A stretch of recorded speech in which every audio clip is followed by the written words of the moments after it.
Olá, bem-vindos a todos, todas e todes.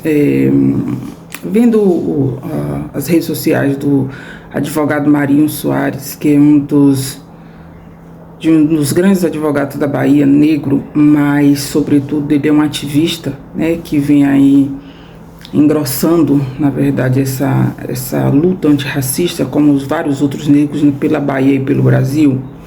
Marinho Soares, ele trouxe essa semana a bula papal de 1440, eu acho, e 5, onde o Papa, ele autoriza a escravidão de pessoas negras, tá certo?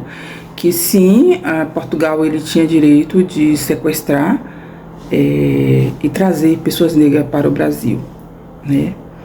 E os mandos e desmandos da Igreja Católica, ela não é de hoje nem de ontem, né? Que a Igreja Católica, ela é responsável pelo genocídio de pessoas indígenas e o estupro e a escravidão de pessoas negras aí por longo de mais de 3 séculos. Assim também como é responsável diretamente, não é indiretamente, diretamente, porque a partir do momento que ela é a Igreja Católica vigente, a Igreja Católica em vigência no momento em que ela dá essa ordem a um número de pessoas cristãs, né, que se dizem cristãs, né, que seguem aquela religião como razão de sua vida e de suas escolhas, autorizar a fazer isso com outro tipo de pessoa. Então ela foi responsável diretamente por esse genocídio.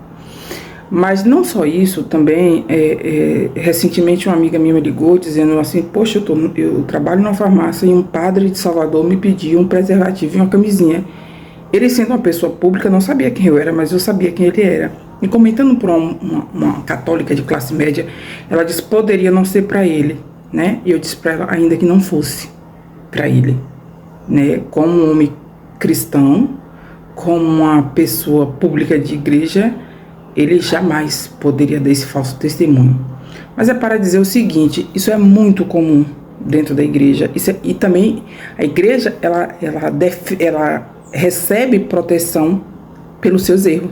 É desculpável os seus erros perante classe branca e classe média. Olha, se um papa branco, um homem branco, né, um poder vigente da época, diz para uma população branca que ela pode explorar pessoas e matar pessoas e destruir os povos originários do Brasil, e que pode destruir um continente inteiro, escravizar pessoas e trazer para cá com alvará de que isso é desculpável e que Deus os perdoará, e que se negros não têm alma e que se eles não aceitarem para se converterem ele para o céu, é como se a gente estivesse recebendo uma punição por isso, né? Nós, pessoas negras, deveríamos aceitar isso como uma forma de remissão de pecados. Então, a gente deve entender do porquê hoje as religiões de matriz africana toda é considerada demoníaca. E quem deve ter demonizado essa religião, né? É muito fácil demonizar a religião alheia para que eu consiga os meus objetivos. A igreja, certamente, na época, ela estava muito preocupada com suas finanças, com seu bolso. E não foi incomum a igreja ela receber, né, pessoas como dízimo, pessoas escravizadas, né, como dízimo, né, receber pessoas, explorar pessoas para criar a igreja, para crescer a igreja como dízimo, nesse papel de que eu estou catequizando, minha religião está crescendo.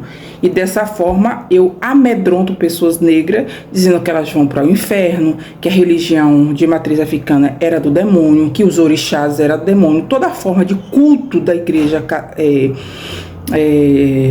africana é demoníaca, né? E a gente não vê outras religiões de cunho branco, onde sua base é branca, ser demonizada. Somente o que é africano, porque há um interesse da classe média branca, também há um interesse da igreja de demonizar tudo isso. Mas Também esse professor de direito criminalista da Bahia, Soares Marinho, ele também teve a sua casa invadida por policiais, porque ele recebeu uma quantia pelo seu cliente, e eu acho que esse cliente estava sendo investigado, e a Polícia Federal bateu na casa dele, a filha dele, estudante de direito, filmou tudo. Desta forma, o professor Marinho acabou nas redes sociais aí, e que bom que ele está engrossando esse papel nosso do combate ao racismo, né? E a gente vê que isso aconteceu da forma que aconteceu porque ele não é um advogado negro. E que bom que ele tem letramento racial suficiente. E ele falou para os advogados, para os policiais, se eles também foram ao posto de gasolina, ao supermercado, ver se ele estava envolvido, onde o cliente dele comprou e recebeu, e aquele local recebeu o dinheiro do cliente dele. Enfim, fica aí mais um debate da gente sobre essa situação de racismo no Brasil. Abraço.